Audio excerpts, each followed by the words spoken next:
Creating a living world. The core of my discussion today is around the idea of useful NPCs.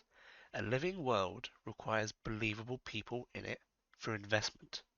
And one of those things that you really want to achieve in D&D is to have a believable world that your players can get immersed in and really feel like their decisions matter.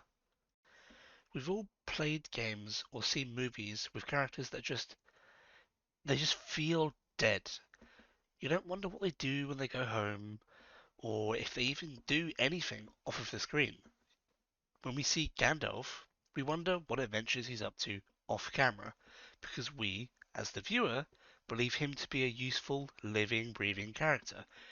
We've got them on our mind even when they're not present. There are many scenes in Lord of the Rings where Gandalf isn't there or is off doing something else, and you kind of find yourself wondering in a lot of the scenes, is he going to show up?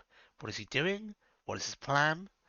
Because you believe him to be a character that has some sense of agency, that is useful, a living, breathing part of the world. It's all very well and good to have a fancy map with many different names, cut-up locations, and a design for your world.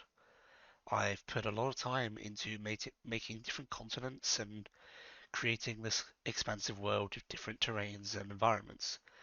But one of the core principles of creating a living world is living characters. Players will get invested in your world and the environments and different locales, but one of the things that will really make them want to get immersed is the characters experiencing it alongside them. Who they battle, who they interact with, who they get their gear from, all these different things. So, in short, how do we create a living character? First and foremost, each character needs a motivation or a purpose, an emotional pull. Specific to Dungeons& and Dragons, players get invested in a character or NPC that interacts with them and shows emotion. If you want a deeper NPC, a villain or hero, even just a random passerby, they need to have a reason to be cared about. To draw on my experiences with my players throughout different campaigns, they've enjoyed an antagonist and villain that I've named Aranea Nahaza. Why? Well, she wishes for the end of the world. This isn't some nihilistic plot who wants to end it all and has that kind of dastardly mustache twirling villain. No, she genuinely believes that this is the way that she will save the world. It's a crazy emotional belief, but she vehemently believes it. And while it's led her to do dark things to accomplish it, in her view, she is the heroine, acting thusly and attempting to get the players on her side. Now, she is just one character in a sea of many, but why does this kind of out there motivation work? Well, one, it's very clear, and despite being non-aligned with the players to start with, you can see this building world where her reasoning might slowly overpower their initial opposition. Your main NPCs need understandable motivations, even if they're not initially understood. Sure, no one's going to walk in and say that wanting to destroy the world is understandable, but if you are basing this character in a world that is cruel and harsh, difficult to understand, full of horrible tyrannical leaders and the kind of horrible things that we fight against in our day-to-day lives as is, then maybe you would start to understand why this heroine going down a darker route has these beliefs. It's something where, yes, is it a crazy motivation? Sure. But does it start to become more understandable as you weave in narratives within the world? Yeah.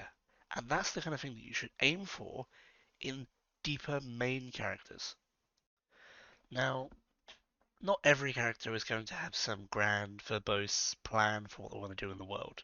So, another way to create a consistent, interesting character is, of course, consistency. Every living world has a plethora of characters. I know mine does.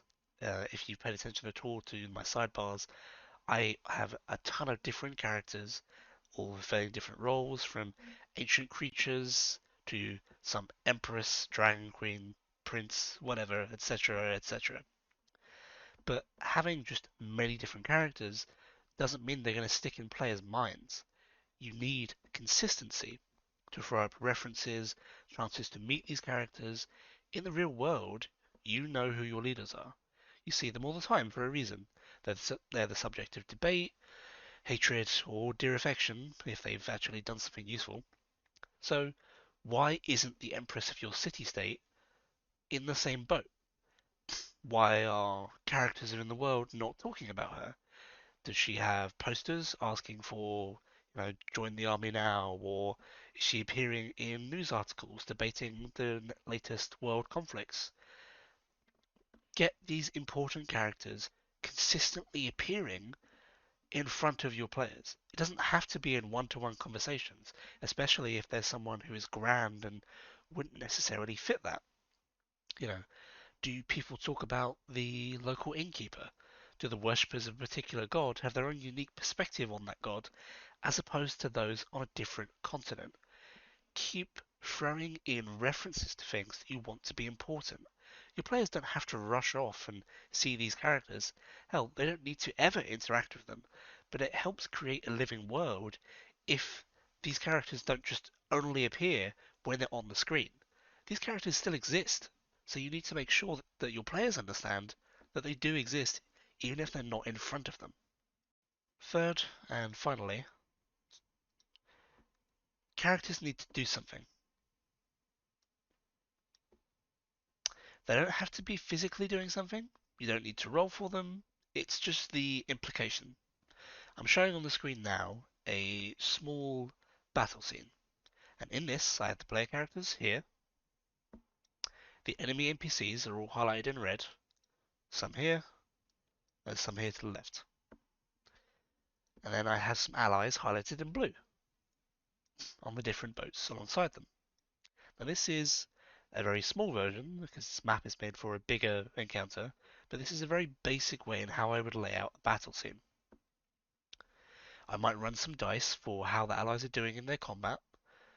Something very simple, like here's a roll for the allies, here's a roll for the enemies. Very, very basic, but it looks like the enemies are winning this turn.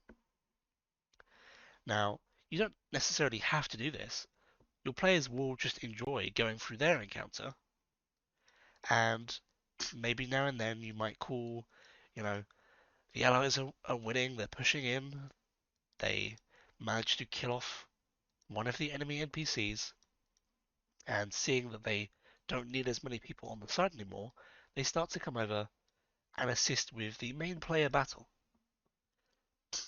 You don't even need to do that, but just having players see characters that maybe they have interacted with, or allied soldiers that they've brought in through their own kind of initiative, seeming to do stuff on the sides, it really adds into immersion. If a player issues a command and there's a rallying cry amongst the soldiers, you can react to that. You don't need to give them a major boon. Perhaps the NPCs rally and defend a little better, and you can narrate how they're doing that, show them adjusting to this formation or something. Very simple acts of just showing characters from factions that they might know seeming to do something and kind of blending into this creating of a wider world. It adds into their effects have meaning. They do stuff, you know. In this scenario, um, they're in like a boarding battle at the sea, and obviously, four player characters can't necessarily run a big battleship. You're going to have other NPCs, especially if it's a war. So just fielding these NPCs and maybe putting them in a scenario where the players aren't necessarily going to be heavily involved in all these different fights. You could remove these bridges somehow and just have it so that they're fighting on their ship and they have the two alongside ships kind of going through and you're narrating the call out from different captains of how it's going. It adds to the overall atmosphere And that's really what you should be working to try and do. Add to the atmosphere to give the illusion of a living world while not necessarily creating all that extra work for yourself. And that's it. That's pretty much all I wanted to say on the idea of creating some kind of simple living NPCs. They need a motivation, a clear cut emotional tether, consistency, and to be shown on screen doing stuff. This is a very simple way to start creating a living, breathing world that your players will understand. And that's all I have for today. As always, thank you for watching. Down below I have my Patreon, Kaitlyn's Bustling Workshop, where I create D&D homebrew stuff, including characters, monsters, items, all that kind of shebang, and possibly a new class coming up soon. If you're interested in the tokens and such that I create, I will reference down below the token creator that I use. And as always, thank you for watching. Please like the video, it really helps out, and I'll see you in the next one.